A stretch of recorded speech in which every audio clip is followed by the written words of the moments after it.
Hello friends, welcome back to my kitchen. તો આજે આપણે એકવાર બનાવી મહિનાઓ સુધી ખાઈ શકાય તેવો નાસ્તો બનાવીશું, અને એ પણ એક પણ લોટના ઉપયોગ વગર। તો જુઓ, અહીંયા છે ને તે બનાવવા માટે આપણે એક તવલામાં 3 મોટી ચમચી જેટલું તેલ લઈ લીધેલું છે। તેલને ગરમ થવા દઈએ। જો અહીંયા તેલ છે ને એકદમ સરસ એવું ગરમ થઈ ગયું છે। તો હવે આપણે 1 ચમચી ભરીને આખું જીરું એડ કરીએ। અને જો અહીંયા જીરું પણ સરસ થઈ ગયું છે, તો ચપટી એવી હિંગ એડ કરી તરત જ આપણે 1 ચમચી જેટલા ચીલી ફ્લેક્સ એડ કરીશું। અને અહીંયા મેં 1 ચમચી જેટલા મરીને અધકચરા વાટી લીધેલા છે, જે આપણે એડ કરીએ તેનાથી ટેસ્ટ આમાં ખૂબ જ સરસ એવો આવશે। અને બધું એકવાર આ રીતના મિક્સ કરી અહીંયા આપણે 1.25 કપ જેટલું પાણી એડ કરીશું। અને આપણે આમાં છે ને કોઈ પણ એક વાટકી કે કપ સેટ કરી લેવાનો, એ પ્રમાણે આપણે પરફેક્ટ માપથી જ બનાવવાના છીએ। તો 1 કપ ભરીને અહીંયા હું સોજી એકદમ ઝીણી હોય એ લેવાની છું, તો તેની સામે 1.25 કપ જેટલા આપણે પાણીની જરૂર પડશે। તો હવે આ જે પાણી છે એને ઉકળવા દેશું। સાથે આપણે સ્વાદ અનુસાર નમક એડ કરીએ। થોડી વાર પછી તમે જોશો ને તો જો અહીંયા પાણી સરસ ઉકળી ગયું છે। અને અહીંયા જો મેં સોજી એકદમ ઝીણી હોય ને એ લીધેલી છે। જો તમારી પાસે થોડીક જાડી હોય તો તેને મિક્સર જારમાં થોડી આપણે ઝીણી કરી લેવાની। તો આ રીતના ઉકળતા પાણીમાં ધીમો ગેસ કરી થોડી એડ કરતા જશું અને ચમચો ફેરવતા જશું, એટલે ગાંઠો નહીં પડે।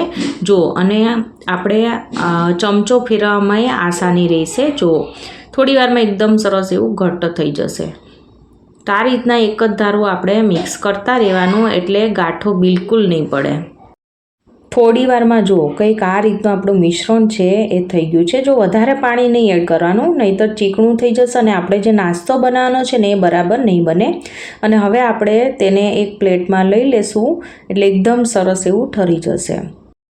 જો આ રીતના આપણે ચમચાથી પ્લેટમાં ફેલાવી દઈશું, એટલે થોડું એવું ઠરી જશે। જો અહીંયા મેં છે ને 3 મીડિયમ સાઇઝના બટેટાને બાફીને જો આ રીતના છીણીની મદદથી છીણી લીધેલા છે, એટલે આપણે જે નાસ્તો તૈયાર કરવાનો છે ને તેમાં બટેટાના ગંઠોડા ના આવે, એટલે છીણીને જ આપણે લેવાનો। નેક્સ્ટ અહીંયા મેં છે ને આપણે ચીઝનું જે નાનું ક્યુબ આવે છે ને તે મેં છીણીને લીધેલું છે। તો અહીંયા બાળકો માટે હું બનાવવાની છું, તો બાળકોને ચીઝ છે ને વધુ પસંદ હોય છે, અને એમ પણ આ નાસ્તામાં ચીઝ હોય તો આ નાસ્તો ખૂબ જ સરસ એવો લાગતો હોય છે। તો આ રીતના આપણે થોડું એવું ચીઝ એડ કરીશું, અને હવે બધું આપણે એકવાર આ રીતના હાથેથી મિક્સ કરી લઈએ। આ બધું ભેગું કરતાં મારે 2 મિનિટ જેવું થઈ ગયું છે। અને જો અહીંયા છે ને આપણે જેવું કેવો રોટલીનો લોટ બાંધતા હોય, બસ તેવું જ અહીંયા જો ટેક્સચર આવી ગયું છે। તો અહીંયા છે ને તમારે થોડું હાથમાં ચીપકે ને, એટલે આપણો હાથ છે ને જો અહીંયા હાથમાં થોડું તેલ લગાડી દેવાનું, અને પછી હવે આને આપણે એકદમ સારી રીતે મસળીને મિક્સ કરી દઈશું। તો જો અહીંયા એકદમ સરસ એવું મિશ્રણ તૈયાર થઈ ગયું છે। હવે આપણે તેમાંથી છે ને એક મોટો લુઓ લઈ લઈશું, અને હાથ છે ને થોડા તેલવાળા આપણે કરીશું, એટલે ચીપકે નહીં હાથમાં। અને પાટલી ઉપર જો આ રીતના છે ને રોલ વાળીશું। જો આટલો જાડો આપણે પહેલાં રોલ વાળી લેવાનો છે, અને હવે આપણે છરીની મદદથી વચ્ચે કટ લગાવીશું। ફરીથી આપણે એક ભાગને લઈ જો આ રીતના જ આપણે એકદમ પતલો રોલ વાળીશું।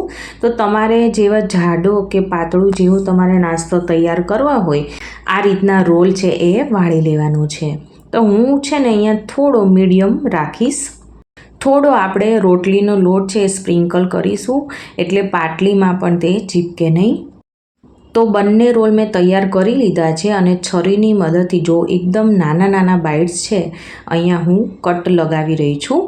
તો તમારે જેટલા નાના કે મોટા જોઈએ તો એ પ્રમાણે તમારે આ રીતના કટ લગાવી લેવાના છે। તો જો અહીંયા 1 બાઇટ્સ મેં હાથમાં લીધું છે, અને આ રીતના હાથમાં લઈ આપણે તેને થોડો સરખો આકાર આપીશું, એટલે દેખાવમાં એકદમ સરસ એવા લાગે। જો તો બધાને કંઈક આ રીતના આપણે કરી દઈશું, એકદમ સરસ એવો બંને સાઈડથી લંબગોળ કરી દઈશું। અને આને તમે છે ને અત્યારે આપણે અડધા જ તળીશું, અને અડધા છે એ હું ફ્રીઝરમાં મૂકી દઈશ। જે તમે 1 મહિના સુધી સ્ટોર કરીને રાખી શકો છો, પણ છે ને ફ્રીજમાં નહીં, ફ્રીઝરમાં રાખવાનું, એટલે કંઈ નહીં થાય. એરટાઇટ કન્ટેનરમાં અને એ પણ ફ્રીઝરમાં રાખશો એટલે આ નાસ્તો છે એ મહિના સુધી તમે ખાઈ શકશો. તો આ રીતના જ્યારે આ કાચા હોય ત્યારે આ રીતના કરી અને પછી એરટાઇટ કન્ટેનરમાં મૂકી દેવાના. તો 1 મહિના સુધી પડ્યા રહેશે અને જ્યારે પણ તમને મન થાય ત્યારે તમે ફક્ત 2 જ મિનિટમાં આને તળીને તૈયાર કરી શકો છો. હવે આ બાઇટ્સને મેં તળવા માટે પહેલેથી તેલ ગરમ કરવા માટે મૂકી દીધું હતું. તો અત્યારે ગેસની ફ્લેમ ધીમી કરી આપણે બધા જે બાઇટ્સ છે એ આમાં 1 બાય 1 મૂકીશું. અને આ નાસ્તો તૈયાર કરવામાં આપણે તેને મીડિયમ ટુ ફૂલ ગેસ ઉપર જ તળવાનો છે, પરંતુ જ્યારે એડ કરો ને ત્યારે ધીમો ગેસ કરવાનો કે જેથી કરીને તમારા હાથ ઉપર છાંટા ના ઉડે. અને હવે બધા બાઇટ્સ છે એ એક બેચમાં આવે એટલા એડ કર્યા છે અને હવે અત્યારે મેં છે ને મીડિયમ ગેસ કરી દીધો છે અને આનો એકદમ ડાર્ક બ્રાઉન કલર આવી જાય ત્યાં સુધી આપણે આને તળવાના છે. અને અત્યારે ખાસ આને પલટાવવાની બિલકુલ ઉતાવળ નથી કરવાની, નહીંતર આ બાઇટ્સ છે ને તૂટી જશે. 1 મિનિટ બાદ હવે આપણે તેને પલટાવીશું. તો જો અહીંયા છે ને થોડો એવો તેનો કલર ચેન્જ થઈ ગયો છે, પરંતુ હજી આપણે આનો ડાર્ક કલર લાવવાનો છે, એટલે એકદમ ક્રન્ચી એવા આ બાઇટ્સ બનીને તૈયાર થઈ જશે.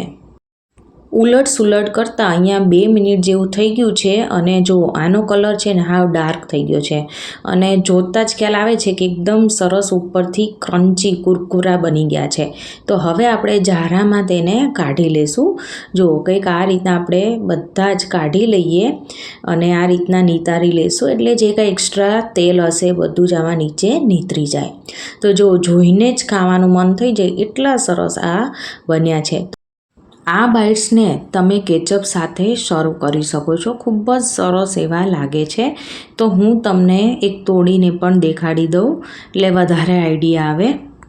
જો અહીંયા તોડતા જ જો કેટલી આસાનીથી તૂટી જાય છે. તો ઉપરથી ક્રિસ્પી કુરકુરા બન્યા છે અને અંદરથી એકદમ સરસ એવા પોચા બન્યા છે.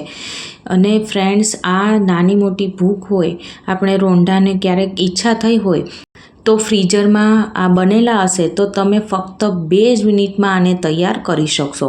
તો ફ્રેન્ડ્સ, આજના મારા આ નાસ્તાની રેસીપી ગમી હોય તો મારી ચેનલને સબસ્ક્રાઈબ, લાઇક અને શેર કરવાનું ના ભૂલતા. તો આપણે ફરીવાર મળીશું એક નવા જ ઉપયોગી વિડીયો સાથે. Thank you for watching.